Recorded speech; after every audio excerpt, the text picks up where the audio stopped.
তিন তালাকের পক্ষে আসলে এটা একটা বিতর্কিত ব্যাপার। আসলে এটার আসল তথ্যটা জানতে হবে। যদি আসল তথ্যটা জানা যায় এবং পুরুষ সমাজ যারা এভাবে অবৈধভাবে তালাক দিচ্ছে, কেউ ফোনে, কেউ SMS করে, এগুলো তো একদম কোনো কানুনই নেই, আইনও নেই। আর একবারে ট্রিপল তালাক দিল, তালাক তালাক, এটা তো কোনো কথা কোরআন হাদিসে কোনো উল্লেখও নেই। কিন্তু মানুষ এটাকে কিভাবে এটা ব্যবহার করা হচ্ছে, জাস্ট ইউজ করছে এটাকে।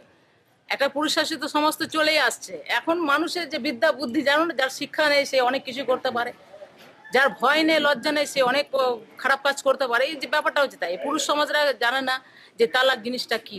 তালাক হচ্ছে আমাদের জন্য একটা রাস্তা রেখেছে। বলা যায় না যাকে আমি স্বামী হিসাবে গ্রহণ করলাম সে যদি একটা ক্রিমিনাল বেরিয়ে যায়, তা আমার পক্ষে তো সেটা সম্ভব নয়। তো সেখানে আমি ওর কাছ থেকে আবার খোলা করে নিতে পারি, তালাক নিয়ে নিতে পারি যদি না পোষায়। এবং আমি যদি ব্যভিচারিণী হয়, কোনো নারী স্ত্রী যদি ব্যভিচারিণী হয়, স্বামী ছাড়া কেউ জানে না, সেখানে ওই তালাকটা ইউজ করতে পারে। তবে আমাদের জন্য 3 মাস টাইম দিতে হবে। প্রথম তালাক দিলেও আপনি গ্রহণ করুন, অথবা তাকে বহিষ্কার করুন, ভালোভাবেই বহিষ্কার, সম্মানের সহিত। যা দিয়েছো তা গ্রহণযোগ্য নয়। আমাদের সূরা তালাকে বলা হচ্ছে, যা তোমরা স্ত্রীকে দিয়েছো, দান করেছো, সেটা ঘুরিয়ে নিও না, তাকে ঘর থেকে হঠাৎ করে বের করে দিও না। কিন্তু এগুলো আইনের বিরুদ্ধে কাজ করছে ছেলেরা।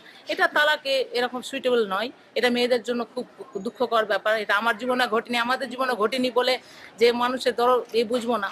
তবে কি তালাকটাকে উঠিয়ে দেওয়াই ভালো।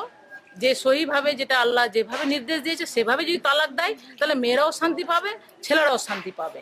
এটা তো জরুরি নয় যে বিয়ে হলেই বলে সারা জীবন কেটে যাবে, তা তো নাই। একটা মানুষের হক বলে একটা কথা আছে। ব্যভিচার একটা অপরাধ, এগুলো আইনের মাধ্যমে করতে হবে। আইনে খুব সুন্দরভাবে বলা আছে। আমি তো অত বড় আলেম নয়, সুন্দরভাবে বলেছে আগে আইন পড়ুক। যারা প্রশ্ন করছে, তিন তালাককে ঘৃণা করছে, তারা আগে আইন পড়ুক, তারপরে সে লড়াই যদি করতে পারে তো ইনশাল্লাহ সাকসেস হয়ে যাবে তারা। আর মেয়েদেরকে সেটা বোঝাতে হবে ভালো করে।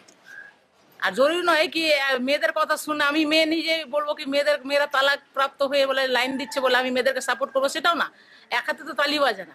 আগে বসে পরামর্শ করতে হবে কি কারণে দেওয়া হচ্ছে। যে ভুল থাকবে তাকে শাস্তি করবে। আইন মেনে দিচ্ছে না, এটা আইনের বাইরে গিয়ে দিচ্ছে। আইন মেনে মানুষ তালাকে, যদি প্রয়োজন হয় তো আইন মেনে যেন দেয়, তাহলে মেয়েরা কোনোদিনও এই অবজেকশন করবে না, আর কোনোদিনও কোর্টে দাঁড়াবে না গিয়ে। আমিও দাঁড়াবো না।